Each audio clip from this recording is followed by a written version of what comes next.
Hello, everyone. My name is Nicholas Polymonakos. I work behind the scenes in many different ways with the NORWAC conference. And today I am with Cameron Allen.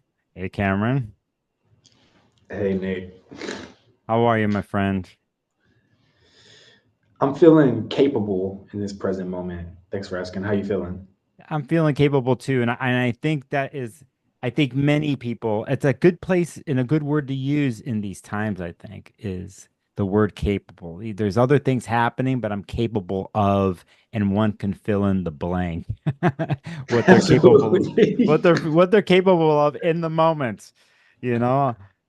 So yeah, so I like that, Cameron. Cameron, you're speaking at NORWAC. You're doing two lectures there. One of them is on Saturday, May 24th, 3:45 Pacific. It's called Caring for Me is Caring for We. Hey, where's your Mercury? Your wordplay is good. Uh, Yeah, I got Mercury conjunct Venus. It's in Capricorn with Saturn too. oh, okay. Yeah, it's great, great. And then you have another lecture on Sunday, 10:30 Pacific, Holistic Health and Astrology Masterclass and Elemental Healing. So yeah, Cameron, yeah. How you feeling about your lectures? What you're coming in, your intention at NORWAC? Yeah, I feel really good about them. Something that I find when it comes to anyone who's in the healing realm in general, oftentimes we really focus on like compassion and taking care of people in general, right? But oftentimes, like that doesn't flow through us and out of us. It's just given out to others, and just like really wanting to like shift the paradigm around that type of thinking. Because if I'm taking care of you, then and I'm doing that times 25, then I need to be taking care of me, because taking care of me is taking care of we.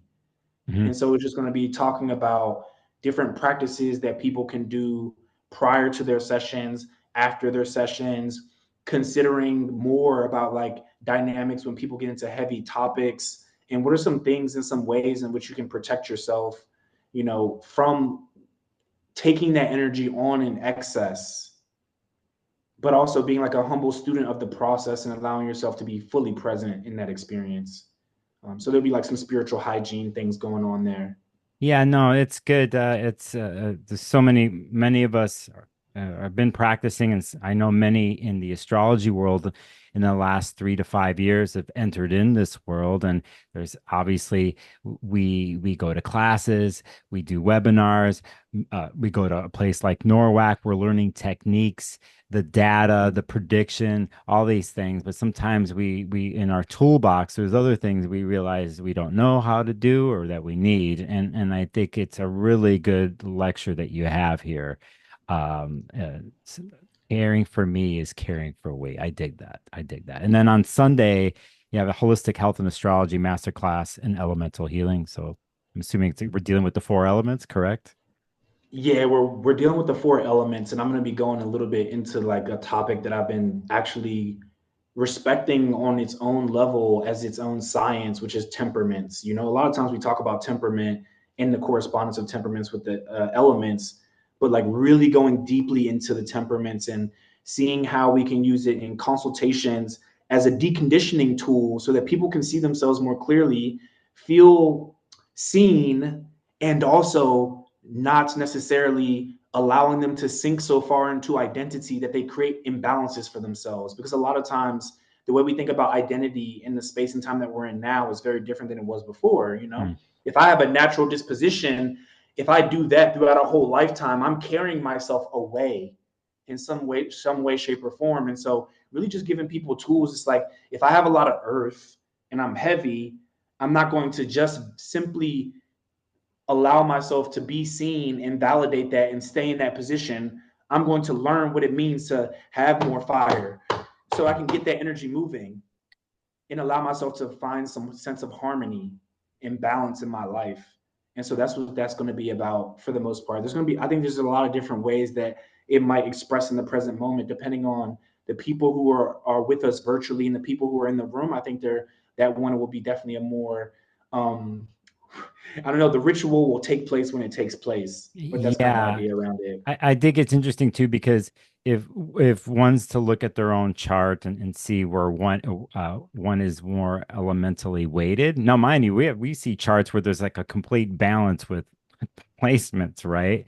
But as we know, our charts are like this map that we come into and like a launching pad, and then things do change and certain cycles come into our lives. And I could see how something like this is too. Is like we kind of lived more of a water period, and then here Yeah. comes a more earth, and to incorporate it too. I could see how this could be used in many different ways. I mean, look where my brain just went. Yes. So, uh, Yes. It's but yeah, perfect. no, that's great. And yeah, and for those, who will be watching online, I think both of these lectures in per se just carries over really easily, and how one can incorporate into their own practice in their own lives.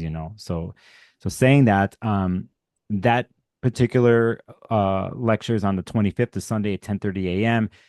For those who are thinking about registering to watch this online, there's other parts that happen online that don't actually even happen in person, and they're the Q&As that are happening online in between lecture slots. So it usually incorporates between 4 and 5 speakers are speaking in NORWAC, and there's a facilitator there doing the Q&A, like myself or Laura Nalbandian, who runs the conference, etc. And for that period of time, it's like 30 to 40 minutes. It's a really free flowing Q&A that happens with everybody who's watching online with the speakers. And right now, you're scheduled for a Sunday at around 12 p.m. Pacific. You'll be in the room with several other astrologers. And yeah, that's kind of like, again, for those watching, there isn't a predetermined question. People do ask in chat, and usually, because I facilitated many of these last year, it ends up in an interesting place, and all the astrologers who are there have their own insight on a particular subject matter or question that comes up. Totally. So that's a big part of the online portion of it, along with other things. And if I have my way, sometimes I pop in and out, and I'll, like last year on the Saturday night, I was grabbing random astrologers who was there in person and bringing them into the online rooms just to talk Oh, about anything I else. love that. So maybe Cameron, I might grab you Hey, this I'm year. down for it. Yeah. Yeah, yeah. Just uh besides that, Cameron, it's such an interesting, unique conference. What's your connection to it? Do you remember like when you first went to the conference, like what had happened to you? Like, Yeah, yeah, totally. So the first thing that I always talk about when I first got to the conference, well, first off, blessings to NORWAC for the diversity scholarship, because without that, I wouldn't have been able to make it my first year. And the very first thing that happened is like almost as soon as I walked in, I saw Sam Reynolds, and Sam Reynolds told me that I was a centaur and asked me if I was a Sagittarius rising or if I had Aquarius in my chart because I had like electric blue hair at that time, like on the tips of my locks. And yeah, I just will never forget that. I just will never forget that. And I also have like such fond memories of behind the hotel that we stay at NORWAC is just like this garden. The garden has gone through some changes over time for sure, but that garden just like really has supported me so many times at NORWAC when I just needed space or like somebody hit me with some profound message during a lecture, and just like taking a little walk out there in that garden space is just like I just love yeah. it every single time.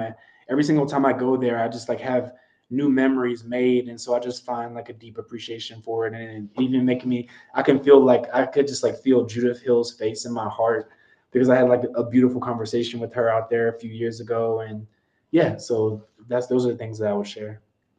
Yeah, everyone has their memories there. Like, it's interesting because we met there, like the first year we were there, and then Norwax afterwards. And I even think about the period of time during the pandemic when everything went online, and Yeah. the two conferences that NORWAC did online, and what happened there. And it was like this window to what we were about to deal with as people, as astrologers in general, with the pandemic, and not be able to see each Mhm. other in person. And I'm remembering what it was to behind the scenes to help, Laura and the whole family put that together, right? But what ended up happening too with interactions with people in these spaces and at that time. and how that carried over eventually to the physical space and then even back. So here we are now in these times where we're doing a hybrid conference. There's people in person there and there's the people online. And it's interesting because even people that are there in person attending, they it's hard to keep up in person. It's a beautiful information overload that we experience there and social Yeah. overload. But at the same time, I know people there who are attending in person who actually go back to the room and they're just tired, but they know that they can watch the lecture live online. And so it's interesting. Sometimes we have people who are there physically in person interacting with people who are watching online, watching the lecture. It's just an interesting Mhm. thing I thought would Mhm. never happen, but Yeah. it's a thing and it's an option. So anyway, yeah, I will say this just for fun. I think there was a particular NORWAC where I either ran out, I saw you or something, and you were in a tree, maybe, or there was rabbits. It's just one of these things. Yeah, let's just leave it at that. All right. Totally. But yeah, so I just for informational purposes, because I didn't do this before, I just want to let everybody know if you're thinking about registering to watch online, please do it. It's the 41st annual NORWAC. Mhm. It's from May 22nd to the 26th. There is pre and post conference workshops you can attend and even pay separately. You can go to the whole thing, the whole weekend. During the weekend itself, myself. There's several people be online facilitating online. There's chat rooms. There's even like a rising sign costume ball that happens on the Saturday night Ooh, online. So nice. encourage for people to show up dressed as the rising sign. And there's several other things that are going to happen online. And so if you're thinking about doing it, please check out the schedule. You can go to norwac.net. You can see the whole schedule there, the pricing. And again, too, if it's something that you're like, oh, I can't make it that whole weekend, just know too, if you register, you have time afterwards to catch up and watch any of the lectures that happen there. If you're the type of person who's like wants to focus on a pre-conference lecture, a post-conference lecture only, you can purchase that separately and you'll have access to that too. So there's many different ways that you can experience the conference. So, Cameron, I appreciate you coming on and talking with me today. Yeah. Same. I Yeah. appreciate you as always. Yeah, and I'll see you in person and I'll see any of you Absolutely. watching, the both of us here. We'll see you online also. All right. See ya. Absolutely. Take care.